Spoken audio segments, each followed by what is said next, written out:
নমস্কাৰ সকলোকে। মই আছোঁ ডিব্ৰুগড়ৰ এটা ধুনীয়া ঠাই বুলি ক'ব লাগিব, আৰু সেই একদম প্ৰকৃতিৰ মাজত আছোঁ বুলি ক'লে বেয়া নহয়। মানে চাৰিওফালে দিছে বাগান, কিন্তু এইটো বাগান নহয়, এইটো এটা পাৰ্ক হয়, য'ত আপুনি সময় কটাব পাৰিব নিজৰ আপোনজনৰ লগত, বা নিজে যদি অলপ শান্তিকে থাকিব বিচাৰিছে আহি থাকিব পাৰে।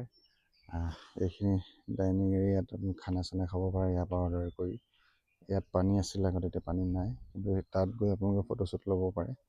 তাৰপিছতে ইয়াত ফটো উঠিবলৈ কেইবাটাও জেগা আছে, ফটো উঠিব পাৰে। আৰু ফটো উঠি থকালৈকে আপোনালোকে খানা চানা অৰ্ডাৰ কৰি খাব পাৰে। আৰু ইয়াত নতুনকৈ বনাইছে দেখিছে ট্ৰী হাউচ, সেই ওপৰত যাব পাৰে। তাৰপিছত সেই ওপৰেদি ফিল ল'ব পাৰে ৰাতি, একদম ধুনীয়া। আৰু ইয়াত থকাৰ ব্যৱস্থাও আছে, হোটেল চোটেল। আৰু ইয়াত চব ধুনীয়া ব্ৰিজ এটা বনাই থোৱা আছে। কি শান্তি পৰিৱেশ দেখিছে, ঠাণ্ডা চাৰিওফালে। আৰু যিহৰ বাবে আমাৰ অসমখন বিখ্যাত, চাহপাত দেখিছে চাৰিওফালে। আৰু চাৰিওফালে চেলফি ফটো আপোনালোকে পূৰা উঠিব পাৰে।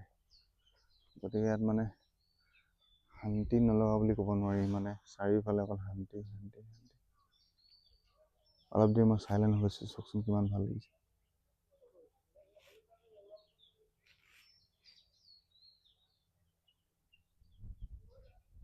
আমি নিজৰ কাৰণে কেতিয়াবা এনেকুৱা সময় দিলে মানে কিমান ভাল লাগিব। চব ইমান ভিৰ ভাৰ, গাড়ী তাৰ মাজত, তাৰপিছত যদি এনেকুৱা এটা পৰিৱেশ, এনেকুৱা এটা সময় যদি কটাব পাৰে, কিমান বেছি ভাল লাগিব।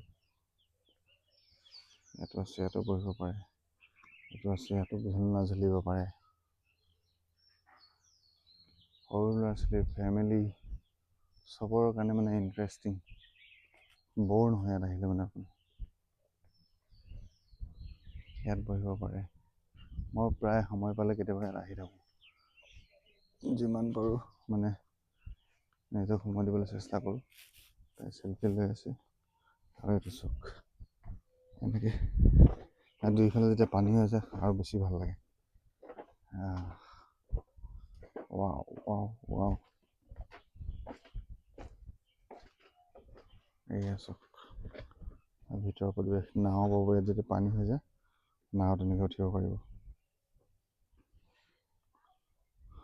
ইয়াত ব্লু জামৰ ছাইডত আপোনালোকে বগৰী লাগি থকা ফিল ল'ব পাৰিব, কিন্তু বগৰী খাব নোৱাৰে, বগৰী অলপ দূৰত আছে।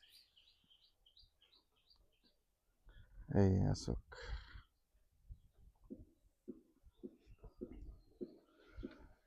ব্লুজাম এক্সটিকা, ডিব্ৰুগড়ৰ চেতিয়া চুকত আছে।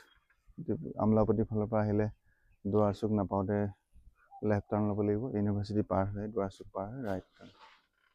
গতিকে সময় পালে এপাক আহিব ব্লুজাম এক্সটিকা।